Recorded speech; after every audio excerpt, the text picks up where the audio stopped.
We are usually taught that the ideal ruler is entirely noble. We expect our leaders to govern with strict honesty, practice flawless morality, and earn the universal love of their people. But the Italian peninsula in the early 16th century operated completely outside those ideals. It was a chaotic meat grinder, where rival city-states constantly betrayed each other.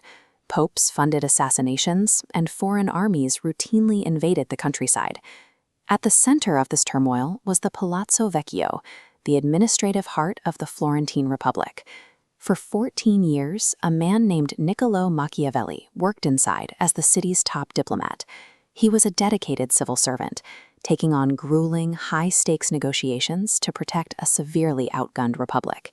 Then, a sudden regime change destroyed his career.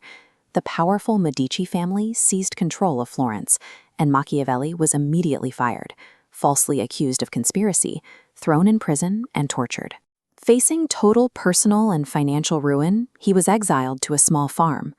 Desperate to prove his political value and win his job back from the new Medici rulers, he began writing an instruction manual for statecraft, stripped entirely of conventional morality. That manual became known as The Prince. It completely abandoned the traditional Christian advice that a king should practice charity, meekness, and grace. Machiavelli argued that playing by those moral rules is a massive political liability. If you try to act completely virtuous in a world where political rivals are perfectly willing to lie and cheat, you will simply be destroyed. You don't have to actually possess good qualities, but you must always look like you do. If a ruler can maintain a flawless public mask of piety, honesty, and compassion, the general public will fall for it every single time. He pointed to Pope Alexander VI as the perfect practitioner of this tactic.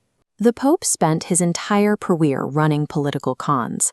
He would swear massive oaths and break them almost instantly, yet his deceptions always worked because he understood how to manipulate human nature. In statecraft, moral truth is completely irrelevant.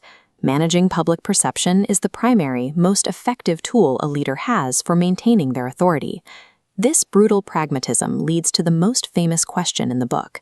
Is it safer for a leader to be loved or feared?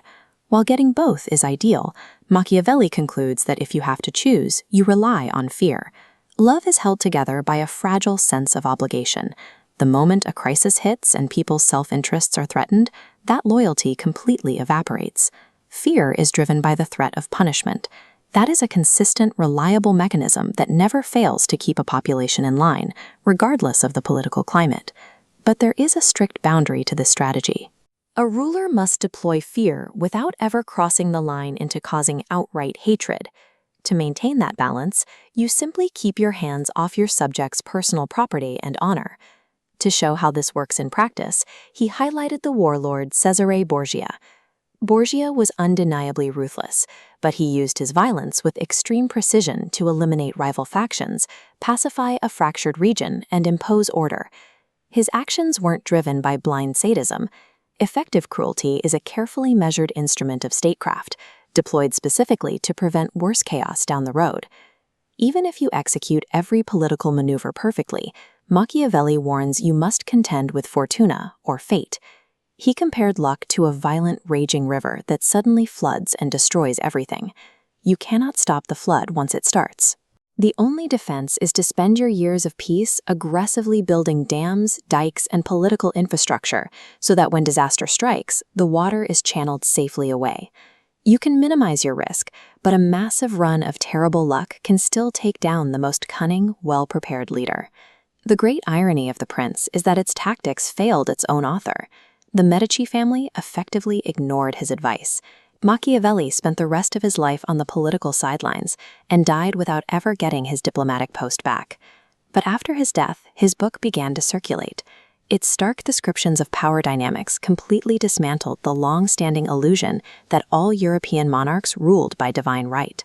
By writing down the exact mechanics of how to acquire and keep a state, Machiavelli proved that institutional power doesn't come from heaven. It comes from organized force, from strategic calculation and carefully deployed subterfuge. He removed the moral filter from politics. In doing so, he taught future generations to stop looking at the ideals leaders claim to hold and start analyzing the reality of what they actually do.